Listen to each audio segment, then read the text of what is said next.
তখন এক বসন্তের বিকেল, সূর্যের সোনালি আলো সারা শহরের উপর পড়ছিল।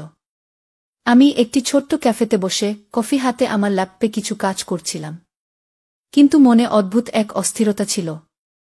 এমন সময় দীপ এসে দাঁড়ালো আমার সামনে। দীপ, যে আমার জন্য এক অজানা পরিচিত। আমরা কলেজের বন্ধু, তবে একে অপরের কাছ থেকে অনেকটা দূরত্বে ছিলাম। কেমন আছো? দীপ মিষ্টি হাসি দিয়ে প্রশ্ন করল। আমি একটু বিরক্ত হয়ে বললাম, ঠিক আছি। তুমি, তোমার কাছে এসে বসতে পারি? দীপ এক পলক না তাকিয়ে বলল। আমি অবাক হয়ে তাকালাম। বসত বলা মাত্র দীপ আমার সামনে টেবিলের এক কোণে বসে পড়ল। তার চোখে কিছু একটা ছিল যা আমি ঠিক বুঝতে পারছিলাম না। অনেক দিন পর আমাদের কথা হচ্ছিল, কিন্তু আজকে কিছু আলাদা লাগছিল। চুপচাপ কিছু সময় আমরা একে অপরকে দেখলাম। হঠাৎ দীপ বলল, তুমি জানো, আমি তোমাকে অনেক দিন ধরে দেখতে চাইছিলাম গো। আমি স্তম্ভিত হয়ে তাকে দেখলাম। কেন? আমার মুখ থেকে কথাটা বেরিয়ে গেল অবচেতনভাবে। কারণ তুমি জানো না, আমি তোমার প্রতি কিছু অনুভব করি। দীপ মাথা নিচু করে বলল। এটা শুনে আমি একটু চমকে গেলাম। মনে হচ্ছিল এতদিন পর কেন এমন কিছু বলছে। আমি কিছু না বলেই চুপ হয়ে গেলাম। কিন্তু আমার মন বলছিল, দীপ হয়তো সঠিক। আমারও কিছু অনুভূতি ছিল, তবে তা আমি নিজেও বুঝতে পারছিলাম না। কি তুমি কি ভেবেছ? দীপ আমার দিকে চেয়ে প্রশ্ন করল। আমি গভীর শ্বাস নিয়ে বললাম, দীপ, আমাদের মধ্যে কিছু ছিল, হয়তো তা কখনো ম্লান হয়ে গেছে, তবে এখনো তুমি বলছো কেন?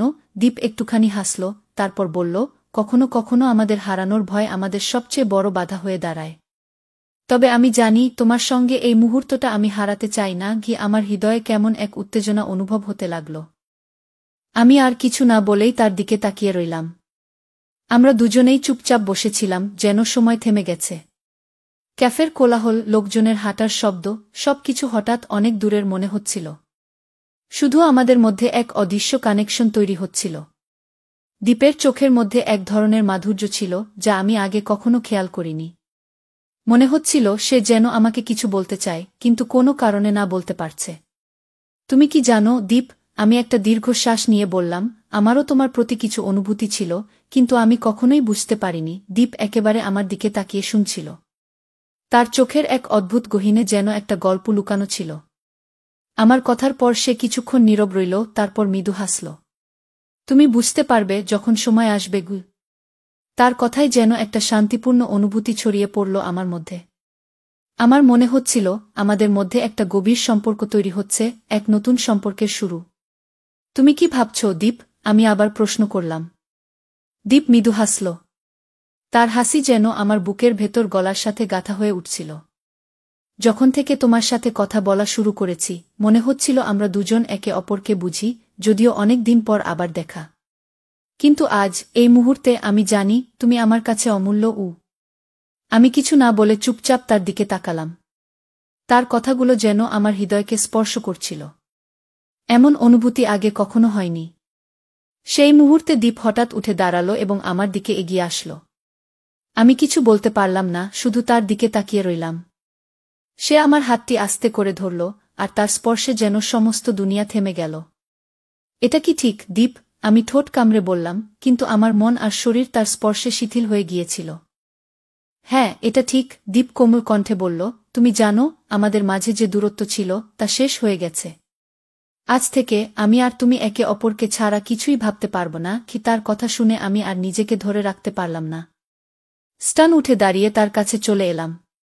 আর তারপর সেদিন, সেই অদ্ভুত মুহূর্তে আমি প্রথমবারের মতো তার ঠোঁটে ঠোঁট রাখতে গেলাম। দীপের হাত আমার গাল স্পর্শ করল, আর সেই মুহূর্তে আমাদের মধ্যে যা ছিল তা একেবারে নিঃশব্দ হয়ে গিয়েছিল। শুধু আমাদের হৃদয়ের আওয়াজ ছিল।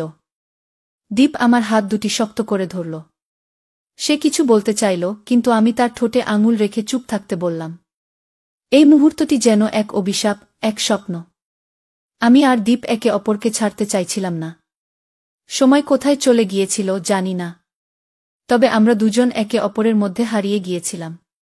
তার স্পর্শ, তার শ্বাস, তার কণ্ঠ, সবকিছু যেন আমাকে এক অদ্ভুত দুনিয়ায় নিয়ে যাচ্ছিল। বিকেলের রোদ ধীরে ধীরে অস্ত যাচ্ছিল, কিন্তু আমাদের মাঝে আলো ছিল।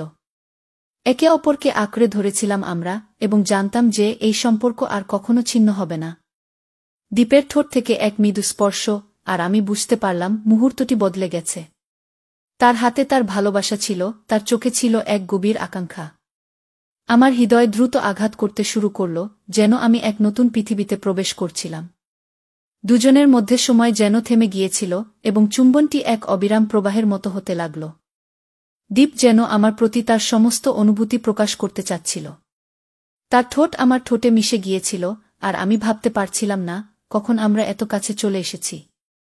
আমরা একে অপরের মধ্যে এক অদৃশ্য শক্তি অনুভব করছিলাম, যা আমাদেরকে একসাথে আরও কাছাকাছি নিয়ে আসছিল। তার হাতে আমি অনুভব করছিলাম যে এই স্পর্শে একে অপরের প্রতি বিশ্বাস, আকাঙ্ক্ষা এবং ভালোবাসা মিশেছিল। দীপ আর আমি একে অপরের মধ্যে হারিয়ে গিয়েছিলাম, যেন পৃথিবী ছেড়ে এক নতুন জায়গায় চলে গেছি, যেখানে শুধু আমরা ছিলাম। এক চুম্বন আর তারপর আরেকটি, এভাবে সময় চলে যাচ্ছিল। আমি অনুভব করছিলাম যে আমাদের এই মুহূর্তটি যেন কখনো শেষ না হয়। দীপের হাত আমার পিঠে সরলভাবে চলে যাচ্ছিল, আর আমি তাও অনুভব করছিলাম যেন সে আমাকে একাত্ম করতে চাইছে। তার চুম্বনে কোনো তাড়া ছিল না, শুধুমাত্র এক গভীর আবেগের প্রবাহ, যা একে অপরকে আরও ভালোভাবে জানার চেষ্টা ছিল। আমাদের মনের কথা, যা কখনো বলা হয়নি, সেগুলো চুম্বনের মাধ্যমে একে অপরের মাঝে মিশে যাচ্ছিল। মুহূর্তের পর মুহূর্ত চুম্বনের মাঝে আমরা যেন একে অপরের সাথেই জীবন কাটানোর প্রতিজ্ঞা নিচ্ছিলাম। দীপের হাত আরও কাছে চলে এলো, আর আমি কিছু বললাম না। এই মুহূর্তে কোনো শব্দের প্রয়োজন ছিল না, শুধু আমাদের সংযোগ, আমাদের অনুভূতি ছিল গুরুত্বপূর্ণ। শেষে একসময় চুম্বন থেমে গেল। কিন্তু আমাদের চোখে এক গভীরতা ছিল, যা বলে দিয়েছিল আমরা দুজনেই একে অপরের জন্য তৈরি। দীপ আমার চোখে তাকিয়ে হেসে বলল, এই অনুভূতি আমি কখনো চাই না শেষ হোক। আমি হেসে বললাম, আমিও। আমরা একে অপরকে আরও গভীরভাবে বুঝতে শুরু করলাম, এবং জানতাম এটাই আমাদের নতুন শুরু। সন্ধ্যার আলো নিভে গেলে শহরটা যেন আরেক রূপ ধারণ করল। দীপ বলল, চলো, আজ তোমার সঙ্গেই থাকতে চাই। আমি কিছু বললাম না, শুধু তার চোখে তাকিয়ে মাথা নেড়ে সম্মতি জানালাম।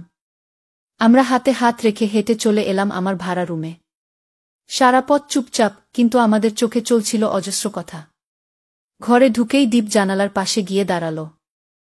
বাইরের শহরের আলো ঝলমল করছিল, আর তার মুখে আলোছায়ার খেলা। আমি পিছন থেকে গিয়ে তার কাঁধে হাত রাখলাম। দীপ ধীরে ধীরে ঘুরে দাঁড়াল, আর তার চোখে এক আশ্চর্য কোমলতা। আমরা একে অপরকে জড়িয়ে ধরলাম। তার বুকে মাথা রেখে আমি বললাম, তুমি যদি চাও এই রাতটা আমাদের হয়ে থাকুক। সে আস্তে করে আমার মুখের দিকে হাত বাড়াল, চোখে চোখ রাখল। আমাদের ঠোঁট আবার মিলল, এবার একটু বেশি গভীর, একটু বেশি তীব্র। চুম্বনের মাঝে কোনো তাড়া ছিল না, বরং ছিল সময় নিয়ে একে অপরকে জানার ইচ্ছা। প্রতিটা স্পর্শে, প্রতিটা নিঃশ্বাসে আমরা যেন মিশে যাচ্ছিলাম। ধীরে ধীরে দীপ আমার কপালে চুমু খেল, গাল ছুঁয়ে নামল ঘাড়ে। আমার চোখ বন্ধ হয়ে গেল। শরীরে কাঁপন ধরছিল, তবে সেটা ভয় বা সংকোচে নয়, ছিল উত্তেজনায়, ভালোবাসায়। আমি তার হাত ধরলাম, তাকিয়ে বললাম, তুমি কি নিশ্চিত? সে মৃদু হাসল, তোমাকে ছাড়া আজ রাতে আর কিছুই ঠিক মনে হয় না। রাতটা কেটে গেল ধীরে ধীরে, মুগ্ধতায়, আবেগে, ভালোবাসার সবটুকু উষ্ণতা দিয়ে। আমরা একে অপরের শরীরে, মনে আর আত্মায় যেন এক হয়ে গিয়েছিলাম। অনেক কথাই হয়নি, কিন্তু স্পর্শে, চোখে চোখ রেখে যেন সব কিছু বলা হয়ে গিয়েছিল। জানালার বাইরে চাঁদের আলো বিছানায় পড়েছিল, আর আমি দীপের বাহুর মধ্যে ঘুমিয়ে পড়েছিলাম। সেই রাতের পর আমাদের সম্পর্ক আরও গভীর হয়ে উঠল। প্রতিদিন সকালে দীপের মেসেজ, বিকেলে একসাথে হাঁটাহাঁটি, আর রাতে ফোনে কথা। জীবন যেন হঠাৎ করেই অন্যরকম সুন্দর হয়ে উঠেছিল। কিন্তু কিছুদিন যেতে না যেতেই আমি আমার শরীরে অদ্ভুত কিছু পরিবর্তন অনুভব করতে শুরু করলাম। প্রথমে হালকা ক্লান্তি, পরে মাথা ঘোরা, এবং তারপর হঠাৎ করেই শুরু হলো পেটে ব্যথা আর প্রায় প্রতিদিন সকালে বমি বমি ভাব। প্রথমে ভেবেছিলাম এটা সাধারণ জ্বর বা গ্যাস্ট্রিক সমস্যা। কিন্তু যখন এক সপ্তাহ পেরিয়ে গেল এবং লক্ষণগুলো আরও বাড়তে লাগল, তখন সন্দেহ শুরু হল। সেদিন সন্ধ্যায় আমি আয়নার সামনে দাঁড়িয়ে নিজের দিকে তাকালাম। শরীরের ক্লান্ত ভঙ্গি, চোখের নিচে হালকা কালো ছাপ, মন খারাপ ভাব, সব কিছু মিলিয়ে মনে হচ্ছিল আমার শরীর কিছু বলার চেষ্টা করছে। আমি দীপকে ফোন করলাম। হ্যালো দীপ। হ্যাঁ প্রিয়, কেমন আছো? শুনো, আজকে তোমার সঙ্গে একটা জরুরি কথা বলতে চাই। সেদিনই দীপ আমার বাসায় এলো। আমি চুপচাপ ছিলাম, আর সে এসে আমার হাত ধরে বসে বলল, কি হয়েছে? আমি একটু সংকোচ নিয়ে বললাম, আমার শরীরে কিছু পরিবর্তন হচ্ছে দীপ। অনেকদিন ধরে বমি বমি ভাব, পেটে অস্বস্তি, মাথা ঘোরা। আমি ভাবছি আমি হয়তো মা। আমার কথা শেষ হওয়ার আগেই দীপের মুখে যেন অজানা বিস্ময় ফুটে উঠল। সে এক মুহূর্ত চুপ থেকে বলল, তুমি কি ভাবছ যে তুমি প্রেগন্যান্ট? আমি মাথা নিচু করে বললাম, হ্যাঁ দীপ, আমি প্রেগন্যান্ট হতে পারি। ঘরটা কিছু সময়ের জন্য নিস্তব্ধ হয়ে গেল। তারপর দীপ ধীরে ধীরে আমার হাত শক্ত করে ধরল, আমার চোখে তাকিয়ে বলল, তুমি ভয় পেও না, তুমি একা না। এটা যদি সত্যি হয় তাহলে এটা শুধু তোমার না, আমাদের সন্তান। আমি আছি তোমার পাশে সবসময়। কি আমি বিস্ময়ে তাকিয়ে রইলাম। দীপের কণ্ঠে কোনো ভয় ছিল না, বরং ছিল এক অদ্ভুত দ্বিধা আর ভালোবাসা। আমার চোখে জল চলে এলো, আমি তাকে জড়িয়ে ধরলাম। সেই রাতটা কাটল অন্য এক আবেগে, ভবিষ্যতের ভয়, ভালোবাসার দ্বিধা, আর জীবনের নতুন অধ্যায়ের শুরু। পরদিন সকালে আমি একা গিয়ে একটি ক্লিনিকে টেস্ট করাই। ডাক্তার রিপোর্ট হাতে দিয়ে মৃদু হেসে বলল, অভিনন্দন, আপনি মা হতে চলেছেন। হাতে কাগজটা ধরে কিছুক্ষণ বসে থাকলাম। আমার চোখ ঝাপসা হয়ে গেল। এটা একটা নতুন অনুভূতি, ভয়, আনন্দ, দ্বিধা, বিস্ময়, সব মিশে এক অদ্ভুত ভারসাম্যহীন অবস্থা। আমি সোজা দীপকে ফোন করলাম। সে ফোন ধরেই বলল, রেজাল্ট কি হয়েছে? আমি একটু থেমে বললাম, আমি সত্যিই মা হতে চলেছি। পাশে একটু নীরবতা, তারপর দীপের গলা, নরম, কিন্তু আমার জীবনের সবচেয়ে বড় আনন্দের খবর এটা। আমি এখনই আসছি তোমার কাছে। কি দীপ এলো, আমাকে বুকে জড়িয়ে ধরল। বলল, তুমি ভাবছ সবাই কি বলবে, সমাজ কি বলবে, তাই না? আমি মাথা নিচু করে বললাম, আমাদের বিয়ে হয়নি দীপ, আর তুমি এমন করলা। তো বন্ধুরা, এইরকম আবেগময় ও রোমাঞ্চকর গল্প শুনতে চাইলে চ্যানেলটা সাবস্ক্রাইব করুন এবং পাশে থাকুন। এমন আরও বাস্তব ও হৃদয়ছোঁয়া গল্প নিয়ে ফিরে আসব।